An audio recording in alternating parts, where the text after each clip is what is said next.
Assalamualaikum warahmatullahi wabarakatuh. Saya di sini akan mempresentasikan materi tentang manajemen sumber daya data. Sebelumnya perkenalkan, nama saya Absigol Nur Hafid, NIM 1805510095. Yang pertama ada pengertian manajemen data. Manajemen data merupakan dari manajemen sumber daya informasi serta memastikan bahwa sumber daya data perusahaan mencerminkan secara akurat sistem fisik yang diwakilinya. Sumber daya data disimpan dalam penyimpanan sekunder yang dapat berbentuk berurutan atau sekuensial atau akses langsung atau yang disebut direct access. Dasar-dasar konsep data. Yang pertama ada karakter. Elemen logis data yang paling dasar adalah karakter yang terdiri dari sebuah huruf, angka, simbol, dan lainnya yang dapat diamati dan dimanipulasi. Yang kedua ada file. Tingkat selanjutnya yang lebih tinggi dari data adalah file atau bagian data. Sebuah file terdiri dari sekelompok karakter yang saling berhubungan. Secara khusus, file dapat data memenuhi sebuah atribut karakteristik atau kualitas. Yang ketiga ada catatan. File-file data yang saling berhubungan dikelompokkan untuk membentuk catatan atau record. Sebuah catatan mewakili kumpulan atribut yang mendeskripsikan sebuah entitas. Catatan dengan panjang tetap file atau length file length berisi jumlah tetap panjang file data.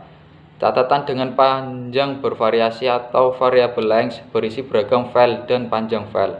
Yang keempat, file. Sekelompok file yang saling berhubungan disebut file atau tab file. Seringkali diklarifikasikan sesuai dengan aplikasi yang terutama menggunakannya, seperti file penggajian atau file persediaan.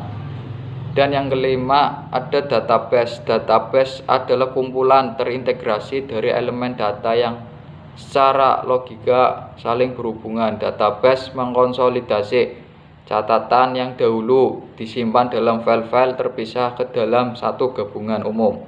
Elemen data yang menyediakan data untuk banyak aplikasi. Selanjutnya ada jenis-jenis database. Yang pertama ada database operasional, yaitu untuk menyimpan data terinci yang dibutuhkan untuk mendukung proses bisnis dan operasi dari suatu perusahaan. Yang kedua ada database terdistribusi, dapat bertempat dalam server jaringan di intranet atau extranet perusahaan atau di jaringan perusahaan lain.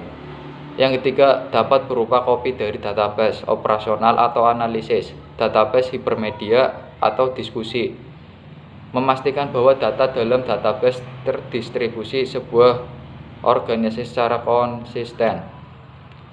Selanjutnya ada database eksternal. Akses ke informasi yang kaya dari database eksternal tersedia secara gratis dari berbagai layanan komersial online dan dengan atau tanpa biaya dari banyak sumber. Database hipermedia menyimpan informasi database dokumen hiperteks dan hipermedia. Contohnya teks, grafik, fotografi, video klip, dan segmen audio.